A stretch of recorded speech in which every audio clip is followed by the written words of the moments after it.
एक बार फिर से स्वागत है आपका अपने YouTube चैनल ज्ञान गुरु योगेंद्र पर। हम फिर लेकर आए हैं यूपी पुलिस परीक्षा 2026 8, 9, 10 जून के लिए प्रैक्टिस सेट पेपर नंबर 5 सामान्य अध्ययन। लगातार तैयारी करते रहिए। हमारा प्रयास ये है कि सामान्य अध्ययन में आपके क्वेश्चन अधिक से अधिक आप अटेम्प्ट कर पाएँ, ऐसा हमारा प्रयास है। तो आप भी प्रयास करते रहिए जिससे कि आप सफलता प्राप्त कर सकें, क्योंकि आप जानते हैं सामान्य अध्ययन में जितने अधिक क्वेश्चन होंगे उतना अधिक आपका सिलेक्शन होने की संभावना थोड़ी ज़्यादा होगी। तो एक बार प्रारंभ करते हैं। प्रश्न आप देखिएगा और फोकस करिएगा प्रश्न पर। प्रश्न है, चिलगोजा निम्न में से किस एक प्रजाति के बीज से प्राप्त होता है? तो पाइन, पाम, साइकस और देवदार। पाइन, पाम, साइकस और देवदार। तो ये चिलगोजा एक प्रकार का, एक तरह से हम कह सकते हैं मावा है, मेवा है, बादाम की प्रजाति टाइप का होता है। ये बड़ा पौष्टिक होता है। तो ये पाइन से प्राप्त होता है। ठीक है, आपका उत्तर होगा पाइन। ठीक। अगला प्रश्न है, वॉशिंग मशीन या प्रक्षालन मशीन हिंदी में कहते हैं का कार्य सिद्धांत है, ये किस पर आधारित है? माने किस बल पर आधारित है, किस पर कार्य करती है ये? तो अपोहन, उत्क्रम प्रसारण, अपकेंद्रण और विसरण। तो यहां पर उत्तर होगा, आप क्योंकि जानते होंगे इस विषय को, तो यह है अपकेंद्रण। ठीक। नेक्स्ट, निम्नलिखित में से कौन सा उष्णकटिबंधीय पर्णपाती वन का उदाहरण है? ऐसे वन जो कहीं ना कहीं गर्म प्रदेश, गर्म क्षेत्र में होते हैं और कहीं भी हो जाते हैं, तो ऐसे वनों की यहाँ बात की गई है। तो इसमें ओक, बांस, वॉलनट और ऐश। तो उत्तर के तौर पर होगा बांस। ध्यान में आ गया। अगला चौथा क्वेश्चन है, किस राज्य के लिए सर्वाधिक महत्वपूर्ण तथ्य है? यानी कोई भी राज्य, कोई भी देश, यहाँ राज्य का मतलब देश भी है, क्या महत्वपूर्ण है? अखंडता, समाजवाद, संप्रभुता और स्वच्छता। तो अखंडता, समाजवाद, स्वच्छता की बात से पूर्व संप्रभुता अनिवार्य है। भारत एक संप्रभु देश है जिसकी सत्ता यहाँ के लोगों में है, जन में है। ठीक है, तो संप्रभु है। तो ये अति महत्वपूर्ण विषयों में आता है। ध्यान में आ गया। अगला, मुंबई भारत का सबसे बड़ा बंदरगाह नगर है जो किस द्वीप पर बसा है? तो मुंबई भी एक द्वीप पर बसा है, एक तरह से द्वीपीय क्षेत्र है वो। तो यहाँ द्वीप है, एलिफेंटा द्वीप, सालसेट द्वीप, वेलिंगटन द्वीप और बंबई द्वीप। उत्तर होगा इसका सालसेट द्वीप। नेक्स्ट, सिंधु घाटी सभ्यता में एक उन्नत जल प्रबंधन व्यवस्था का साक्ष्य प्राप्त हुआ है। सिंधु घाटी सभ्यता की बात करें तो पूरी एक ऐसी सभ्यता है जो कहीं ना कहीं आपको वर्तमान से जोड़ने का प्रयास करती है। वर्तमान की स्थिति भी इतनी सुदृढ़ नहीं है जितनी सिंधु घाटी सभ्यता की स्थिति थी। जल प्रबंधन के मामले में सबसे बेस्ट व्यवस्था मानते हैं। कहते हैं जब वर्षा होती होगी उस समय, या वर्षा का एक भी बूंद कहीं एक स्थान पर स्टोर नहीं हुआ करती थी, वो किसी भी एक जिस दिशा में जाना होता है उस तरफ चली जाया करती थी। ऐसे कुछ साक्ष्य यहाँ मिलते हैं। तो ऐसा स्थान है धोलावीरा, आलमगीरपुर, कालीबंगा और लोथल। तो धोलावीरा इसका उन्नत स्थान माना गया इसके लिए, वहां पर जो व्यवस्था थी बहुत अच्छी थी। ठीक है। अगला, अनवरत योजना, रोलिंग प्लान। तो रोलिंग प्लान जो है किस पंचवर्षीय योजना का हिस्सा था? तो रोलिंग प्लान जैसे पंचवर्षीय योजना होती है उसी प्रकार से रोलिंग प्लान बीच में लाया गया था, क्योंकि वैसे पंचवर्षीय योजना की शुरुआत कांग्रेस सरकार के समय हुई थी। यानी जब भारत आज़ादी के बाद सरकार कांग्रेस की रही बहुत समय तक, तो लगभग 4 पंचवर्षीय योजनाएं चली। उसके बाद 5वीं पंचवर्षीय योजना आई। उसके बीच में ही कांग्रेस सरकार बदल गई। जब कांग्रेस सरकार बदली उसके बाद मोरारजी देसाई की सरकार आई, जो कि एक सम्मिश्र सरकार थी, कई पार्टियों को मिलाकर बनी थी। और उन्होंने क्या किया, पंचवर्षीय योजना को कुछ समय के लिए ख़त्म कर दिया, रोलिंग प्लान उस समय प्रारंभ कर दिया गया। तो जो वो घटना किस समय की थी? तो इसमें देखेंगे चौथी पंचवर्षीय योजना, 5वीं पंचवर्षीय योजना, 6ठी पंचवर्षीय योजना और 7वीं पंचवर्षीय योजना। तो ऐसा ध्यान में आता है कि सन 1978 का विषय था लगभग ये। तो ये 5वीं पंचवर्षीय योजना के समय का विषय है। ध्यान में आ गया। अगला, पृथक रेल बजट व्यवस्था कब समाप्त की गई? माने अलग से रेल बजट प्रस्तुत करना। पहले भी रेल बजट प्रारंभ हुआ था, ये अंग्रेजों के ज़माने के समय प्रारंभ हुआ था अलग से, और जो अभी हाल ही में इसको क्या कर दिया गया है, अलग से रेल बजट नहीं प्रस्तुत किया जाएगा, आम बजट के साथ ही रेल बजट हो जाएगा। तो ऐसी व्यवस्था कब समाप्त की गई है? हाल ही में की है, 2017-18 में रेल बजट अलग से समाप्त कर दिया गया है। ठीक है, नेक्स्ट, जियो और जीने दो का पाठ किस शासक ने पढ़ाया था? हर्षवर्धन, चंद्रगुप्त विक्रमादित्य, अशोक और चंद्रगुप्त मौर्य। आप एक बात समझिए कि कोई भी व्यक्ति युद्ध से इतना तंग आ गया हो, जिसने अपने हथियार डाल दिए हों, तो वो ज्ञान की बात वही कर सकता है।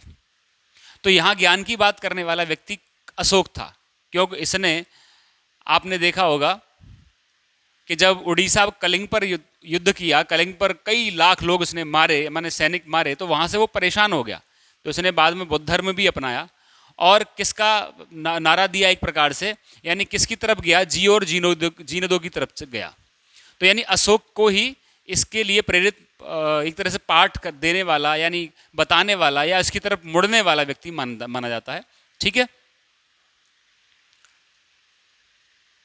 अगला है, खनन मंत्रालय की वर्ष 2024-25 की वार्षिक रिपोर्ट के अनुसार देश में खनिज उत्पादन में प्रथम स्थान पर आने वाला राज्य।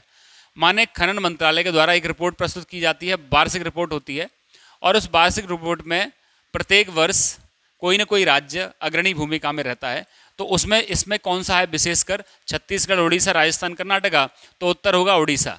उड़ीसा में देखा जाए तो खनिज पर्याप्त मात्रा में है और वहाँ उत्पादन पर्याप्त मात्रा में हो रहा है।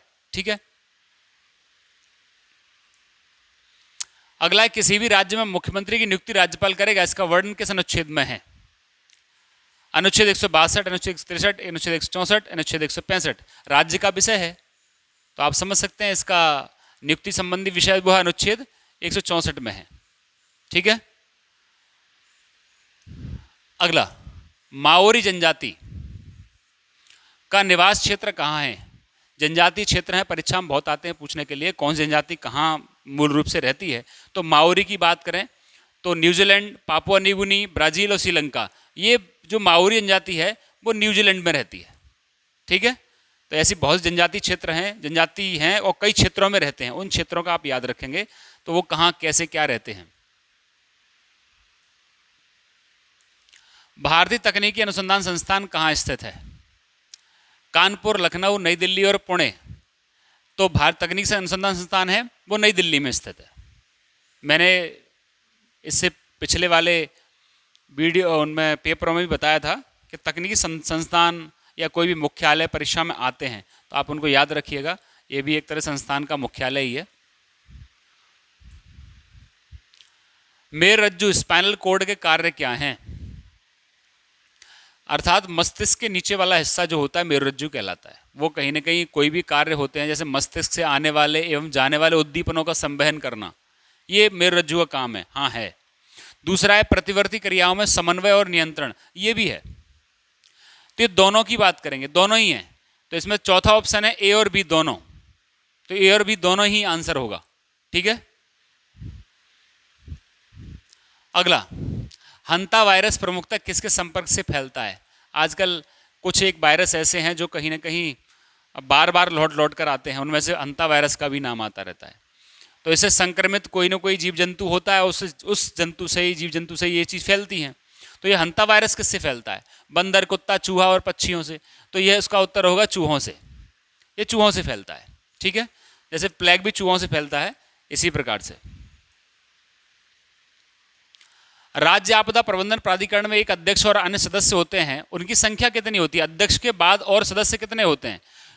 तो कुल संख्या मैं बताऊं आपको 10 होती है, जिसमें से अध्यक्ष के साथ 9 सदस्य और होते हैं। ठीक है, ये एसडीआरएफ और एनडीआरएफ कितने सदस्य कितने क्या होता है वो आप थोड़ा देख लीजिएगा एक बार। अगला है, कंप्यूटर स्रोत दस्तावेजों के साथ छेड़छाड़ का अपराध है। यानी किसी प्रकार का कोई कंप्यूटर है, या हम कह सकते हैं आजकल जैसे सब जगह वीडियो कैम लगे हुए हैं, तो क्या होता है उससे किसी प्रकार से हम लोग छेड़छाड़ करते हैं यदि उसमें, तो छेड़छाड़ करना एक अपराध की सूची में आता है। तो कौन किस प्रकार का अपराध है? असंज्ञेय और गैर जमानती, संज्ञेय और जमानती, संज्ञेय और गैर जमानती, असंज्ञेय और जमानती। तो ये इस प्रकार का अपराध है, वो है संज्ञेय है और गैर जमानती अपराध है। ध्यान रखेंगे इसको। प्रथम विश्व युद्ध में निम्नलिखित में से किसका रासायनिक आयुध के रूप में प्रयोग किया गया, अर्थात विस्फोटक के रूप में प्रयोग किया गया? तो वो को क्या किया गया? Carbon monoxide, hydrogen cyanide, mustard gas और भाप अंगार गैस। तो प्रथम विश्व युद्ध में इसका प्रयोग हुआ है, तो वो है मस्टर्ड गैस, जिसका रासायनिक आयुध के तौर में प्रयोग किया गया है। ठीक है ना? गौर करेंगे कहाँ कहाँ किस चीज़ की बारे में बात की जा रही है, उस पर विशेष ध्यान दीजिए। प्रथम विश्व युद्ध में हमने क्या किया, प्रश्न क्या पूछा गया, रासायनिक आयुध कौन सा था? ये थोड़ा डीप है, थोड़ा ध्यान देना इसको। अगला है वह उपधातु जो अपने शुद्ध रूप में सिलिकॉन के समान दिखाई देती है, माने सिलिकॉन जैसी है। तो जर्मेनिया, बोरोन, आर्सेनिक और एंटीमनी। तो सिलिकॉन जैसी है वो है जर्मेनिया। अगला,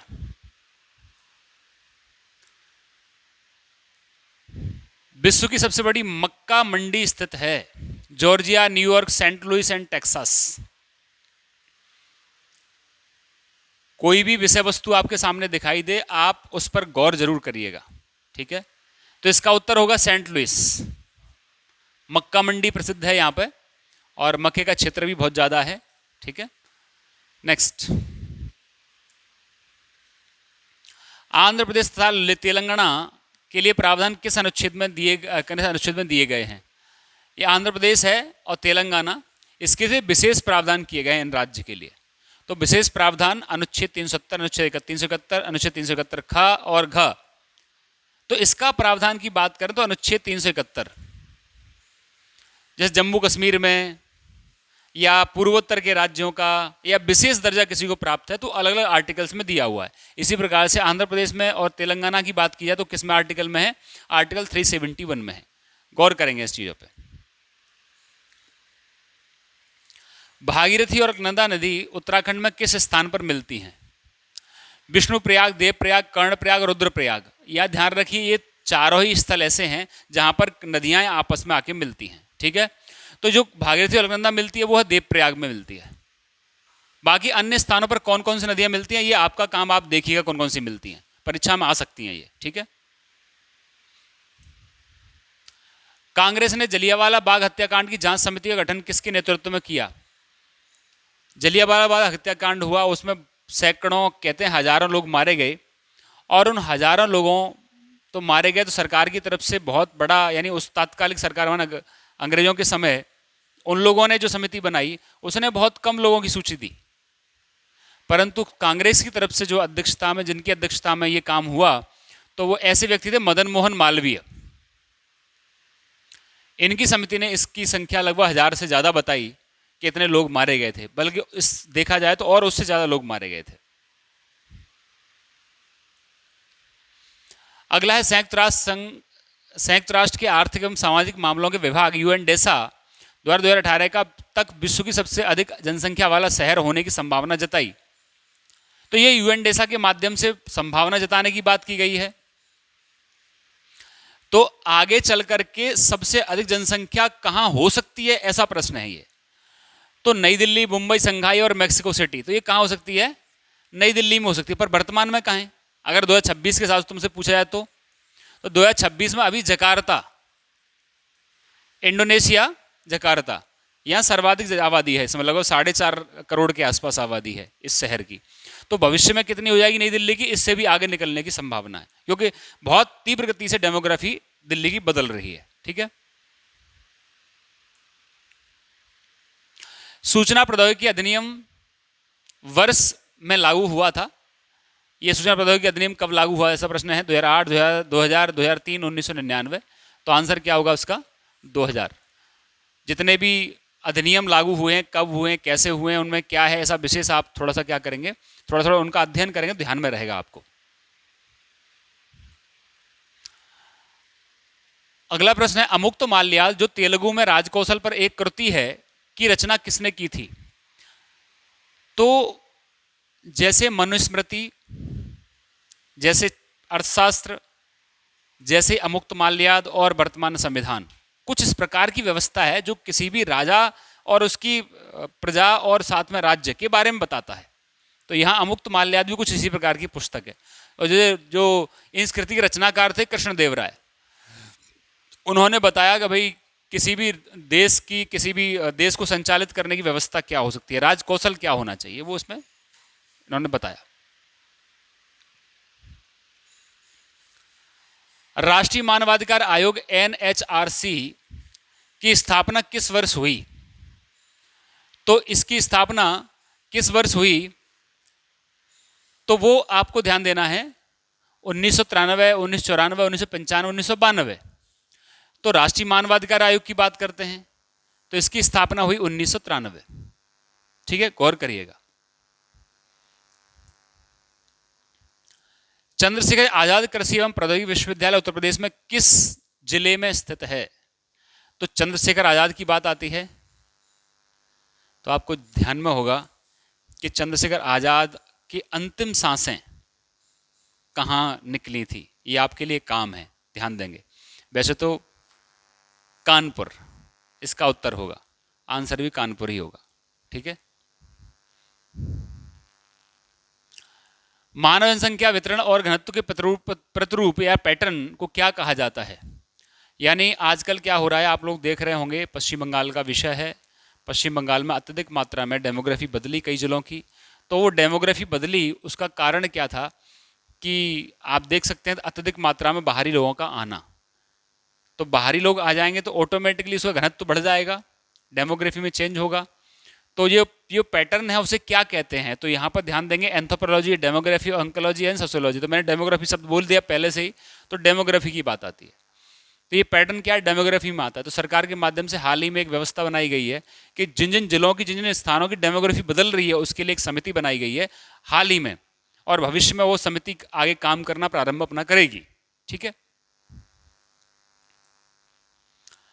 गांधी जी और डॉक्टर भीमराव अंबेडकर के बीच हुए पूना समझौता, पूना पैक्ट पर कब हस्ताक्षर किए गए थे? क्योंकि डॉक्टर अंबेडकर ने SC/ST के लिए अलग से और अधिक मात्रा में आरक्षण की मांग की थी, प्रावधान की मांग की थी, अलग से इलेक्शन की मांग की थी। तो इस विषय को गांधी जी ने विषय ये रखा कि आपस में इस प्रकार की और ज़्यादा फूट न हो, इसके लिए उन्होंने ये पैक्ट किया उनके साथ। और जो भी उस पैक्ट में था वो विषय आप बाद में पढ़ेंगे। पर ये पैक्ट कब हुआ था ये प्रश्न है। तो पैक्ट हुआ था सितंबर 1932 में, जिसे पूना पैक्ट के नाम से प्रसिद्ध है। अगला है राज्य उच्च न्यायालय के न्यायाधीश को किसके द्वारा नियुक्त किया जाता है? तो राज्य का उच्च न्यायालय होगा, उसका कोई भी न्यायाधीश होगा, तो इसकी नियुक्ति राज्य के राज्यपाल द्वारा की जाती है। तो ये ऑप्शन आपका है, तो ये ऑप्शन होगा आपका राज्य के राज्यपाल के द्वारा। ठीक है। अगला है सेमाग्लूटाइड दवा जो हाल ही में काफी चर्चा में रही, मुख्य रूप से किस बीमारी के इलाज में उपयोग में आई है? तो सेमाग्लूटाइड का विषय आता है तो मधुमेह का विषय है ये। ठीक है। तो कैंसर, मलेरिया और मधुमेह, ये आपके सामने ऑप्शन दिया हुआ है। तो आंसर क्या होगा? टाइप 2 मधुमेह, इसमें इसका प्रयोग होता है। ठीक। अगला है हाल ही में किस केंद्रीय मंत्री ने मिजोरम के मुख्यमंत्री लाल दोहोमा के साथ मिलकर मिजोरम अदरक मिशन की शुरुआत की? तो राजनाथ सिंह, अमित शाह, एस जयशंकर और ज्योतिरादित्य सिंधिया। क्योंकि आप एक विशेष ध्यान रखिए एक विषय कि वर्तमान सरकार का उद्देश्य ये है कि किसानों की आय दुगनी तुगनी करना। तो इसी विषय को लेकर के मिजोरम के जो मुख्यमंत्री लाल दोहोमा के साथ ज्योतिरादित्य सिंधिया गए, उनके साथ पैक्ट हुआ। उन्होंने कहा कि लगभग 10-20 हज़ार किसान क्या करेंगे, अदरक की खेती करें और खेती करने से वो अपनी आय दुगनी तुगनी कर सकें। इसके लिए ये पैक्ट हुआ है, ये विषय हुआ है, ये मिशन शुरू हुआ है। ठीक है ना। तो इसके केंद्रीय मंत्री ज्योतिरादित्य सिंधिया थे, जिनके साथ क्या हुआ था, लाल दोहोमा के साथ बैठक हुई और आगे उस पर रणनीति बनी। अगला, भारतीय संविधान के अनुच्छेद 48A के अनुसार राज्य के लिए प्रयास करेगा, मान राज्य किसके लिए प्रयास करेगा, विषय ये है। तो आर्टिकल 48A के तहत किसके लिए राज्य को काम करना चाहिए? तो इसमें ऑप्शन है पर्यावरण की रक्षा, पर्यावरण में सुधार, देश के वन और वन्य जीवों का संरक्षण और अंतर्राष्ट्रीय पर्यावरण संगठनों के साथ सहयोग। जब राज्य का विषय आता है तो अंतर्राष्ट्रीय स्तर का विषय तो हो ही नहीं सकता, राज्य का विषय, तो राज्य का विषय अंतर्राष्ट्रीय स्तर के बाद छोड़ देंगे। बाकी शेष पर्यावरण की सुरक्षा, पर्यावरण में सुधार और देश के वनों और वन्य जीवों का संरक्षण, ये राज्य की जिम्मेवारी है। 3, 1, 2, 3 ABC, तो ABC ऑप्शन कौन सा है आपका सी, तो आंसर क्या होगा ABC। ठीक है,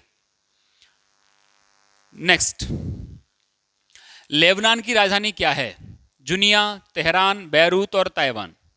आजकल लेबनान और इजराइल के साथ बड़ा भयंकर युद्ध भी चल रहा है, तो आप लेबनान का विषय पर ध्यान देंगे तो इसकी राजधानी क्षेत्र है बैरूत।